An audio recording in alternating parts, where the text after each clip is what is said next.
নমস্কাৰ, মই ঋতুৰাজ শইকীয়া। আজি আপোনালোকক এটা নতুন ভিডিঅ'ৰ মাজলৈ স্বাগতম জনাইছো।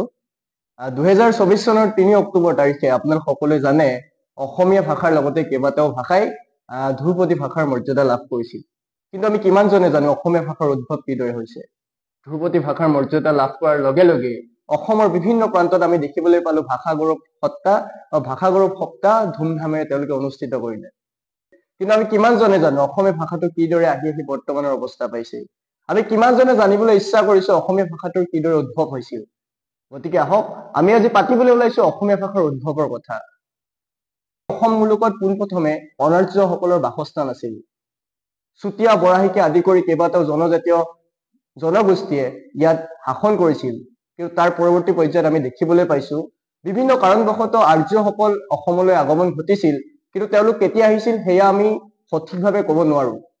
আমি যদি চাওঁ, ইউৰোপৰ পণ্ডিতসকলে কৈছে যে মহাভাৰত খ্ৰীষ্টপূৰ্ব 450 শতিকাত ৰচনা হৈছিল বুলি কৈছে। আৰু এই মহাভাৰতত বিভিন্ন ক্ষেত্ৰত আমি অসম তথা অসমৰ প্ৰাচীন নাম কামৰূপ ৰাজ্যৰ কথা আমি পাওঁ, তাত ভগদত্তৰ কথা আমি পাওঁ। গতিকে ক'ব পাৰো ঠিক সেই সময়তে আৰ্যসকল অসমলৈ আহিছিল, বা তাৰ পূৰ্বতে আৰ্যসকল বিভিন্ন কাৰণত অসমলৈ আহিছিল।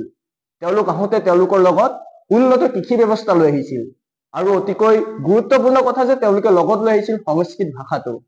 আৰু যে এই বিভিন্ন কাৰণত অসমলৈ অহা আৰ্য লোকসকলে অসমৰ যিসকল আদিম অধিবাসী অৰ্থাৎ অনাৰ্য লোকসকলক তেওঁলোকৰ আওতালৈ আনি এক আৰ্যীকৰণ প্ৰক্ৰিয়াৰ জন্ম দিলে। আৰু এই আৰ্যীকৰণ প্ৰক্ৰিয়াৰ ফলস্বৰূপে এই জনজাতীয় যিসকল ৰজা আছিল, যিসকল অৰ্থাৎ শাসক আছিল জনজাতীয়, এই জনজাতীয় শাসকসকলে ব্ৰাহ্মণ লোকসকলক ভূমি সম্পত্তি দান কৰি এক উন্নত কৃষি সমাজ গঢ় দিয়াৰ প্ৰচেষ্টা চলালে। আৰু তাৰ পৰৱৰ্তী পৰ্যায়তে এই অনাৰ্য লোকসকলৰ যি উপাদান আছিল, এই অনাৰ্য উপাদানৰ মাজত আৰ্য উপাদানৰ প্ৰৱেশ ঘটিল, আৰু এই আৰ্য অনাৰ্য উপাদানৰ সংমিশ্ৰণতে এক নতুন ভাষাৰূপৰ জন্ম হল। যি কথা পৰৱৰ্তী সময়ত আমি দেখো 49 শতিকাত নাথান ব্ৰাউনে এই কথা স্পষ্টভাৱে উল্লেখ কৰি গৈছে যে অসমীয়া ভাষাটোৰ যিটো ৰূপ পোৱা গৈছে তাত অনাৰ্যসকলৰ লগতে সংস্কৃত উপাদানৰ আমি পৰিভৰ দেখিবলৈ পাওঁ। আৰু তাৰ নিদৰ্শন ৰূপে আমি লাভ কৰো 5ম শতিকাৰ নগাজৰি খনিকৰ গাঁৱৰ প্ৰস্তৰ খণ্ডৰ শিলালিপি, 5ম শতিকাৰ উমাচল শিলালিপি, আৰু তাৰ পৰা আদি কৰি আমি 13শ শতিকাত লাভ কৰো কানাই বৰশী বৰা শিলালিপি। এই শিলালিপিসমূহত বিভিন্ন নিদৰ্শনৰ পৰা আমাৰ অসমীয়া ভাষাটোৰ যি প্ৰাচীন ৰূপ, সেই প্ৰাচীন ৰূপটো আমি লাভ কৰিব পাৰো। শিলালিপিসমূহৰ পৰৱৰ্তী পৰ্যায়ত আমি ক'ব পাৰো 8ম শতিকাত লাভ কৰা যি চৰ্যাপদসমূহ, এই চৰ্যাপদসমূহতো অসমীয়া ভাষাৰ যি লিখিত নিদৰ্শন, সেই লিখিত নিদৰ্শন আমি লাভ কৰিব পাৰো। চৰ্যাপদৰ বিভিন্ন ধৰণৰ আমি যদি বৈশিষ্ট্যসমূহ চাওঁ, তেন্তে সেই বৈশিষ্ট্যসমূহৰ লগত আমাৰ যি বৰ্তমানৰ অসমীয়া ভাষাটো, এই অসমীয়া ভাষাটোৰ বৈশিষ্ট্যখিনি কিন্তু যথেষ্ট সাদৃশ্য আমি দেখা পাওঁ। তদুপৰি 8ম শতিকাৰ পৰা দ্বাদশ শতিকাৰ ভিতৰত আমি বিভিন্ন ধৰণৰ সমল লাভ কৰো। সেই সমলসমূহৰ ভিতৰত শূন্য পুৰাণ, শ্ৰীকৃষ্ণ কীৰ্তন, নাট সাহিত্য আদিৰ কথা ক'ব পাৰো। এই সমলসমূহৰ ভিতৰত আমি অসমীয়া ভাষাৰ প্ৰাচীন যি ভাষিক ৰূপ, সেই প্ৰাচীন ভাষিক ৰূপ এটা লাভ কৰো। তাৰ পৰৱৰ্তী পৰ্যায়ত আমি 14শ শতিকাত দেখা পাওঁ যি প্ৰাক শংকৰী যুগৰ যি সাহিত্যিক নিদৰ্শন। প্ৰাক শংকৰী যুগত 5জন কবিৰ কথা আমি লাভ কৰো: হেম সৰস্বতী, কবিৰত্ন সৰস্বতী, ৰুদ্ৰ কন্দলী, হৰিবৰ বিপ্ৰ, মাধৱ কন্দলী। এই যি কেইজন সাহিত্যিক আছিল, এই সাহিত্যিক কেইজনৰ যি ৰচনা, সেই ৰচনাৰ আজি অসমীয়া ভাষাৰ যি এটি পূৰ্ণ ৰূপ, সেই পূৰ্ণ ৰূপ আমি লাভ কৰো। কিন্তু আপোনালোকক জনাব বিচাৰিছো যে এই যি প্ৰাক শংকৰী যুগৰ সাহিত্যিক নিদৰ্শনৰ কথা কৈছো, সেই সময়ছোৱালৈকে অসমীয়া ভাষাৰ সেই যি প্ৰাচীন ভাষিক ৰূপটো, সেই প্ৰাচীন ভাষিক ৰূপটোৱে অসমীয়া ভাষা নামটো গ্ৰহণ কৰা নাছিল। পৰৱৰ্তী পৰ্যায়তে অৰ্থাৎ 1833 চনত যেতিয়া বাইবেলৰ অনুবাদ হৈছিল, সেই বাইবেলৰ অনুবাদত তাত আছামিজ লেংগুৱেজ আৰু অসমীয়া ভাষা এই অভিধা দুটা গ্ৰহণ কৰিছিল। গতিকে তেতিয়াৰ পৰাই এই যি ভাষিক ৰূপটো, এই ভাষিক ৰূপটোৱে আমাৰ মাজত অসমীয়া ভাষা ৰূপে জনাজাত হল।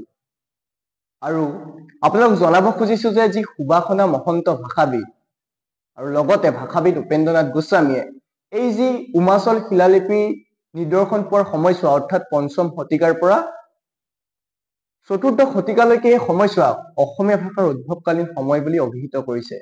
গতিকে আমি বৰ্তমান এই সময়ছোৱাকে অসমীয়া ভাষাৰ উদ্ভৱকালীন সময় হিচাপে আলোচনা কৰিব পাৰো। জাতীয়তাবাদৰ নামত কেৱল চিঞৰ বাখৰ কৰি থাকিলে নহব। অসমীয়া ভাষাটোৰ উন্নতিৰ বাবে কেৱল উৎসৱ অনুষ্ঠান পাতি থাকিলে নহব। অসমীয়া ভাষাটোৰ ঐতিহ্য আৰু বিৱৰ্তনৰ কথা আমি পাতিব লাগিব। অসমীয়া ভাষাটোক আমি গভীৰতাত সোমাই অধ্যয়ন কৰিব লাগিব। অসমৰ প্ৰত্যেকখন গাঁৱৰ প্ৰত্যেক ঘৰ মানুহৰ প্ৰত্যেকজন ছাত্ৰ ছাত্ৰীয়ে অসমীয়া ভাষাটো জানিব লাগিব, বুজিব লাগিব, শিকিব লাগিব আৰু আমাৰ আগত শুদ্ধ ৰূপত তেওঁলোকে উপস্থাপন কৰিব লাগিব।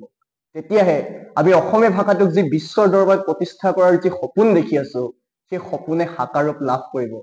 গতিকে অসমীয়া ভাষাটোৰ ক্ষেত্ৰত উঠি অহা নৱপ্ৰজন্মটোৰ যথেষ্ট কৰণীয় আছে। কেৱল ধ্ৰুপদী ভাষাৰ মৰ্যাদা লাভ কৰিলেই নহব, তাৰ সমান্তৰালভাৱে অসমীয়া ভাষাটোৰ চৰ্চা আৰু অধ্যয়ন সমানে গুৰুত্বপূৰ্ণ।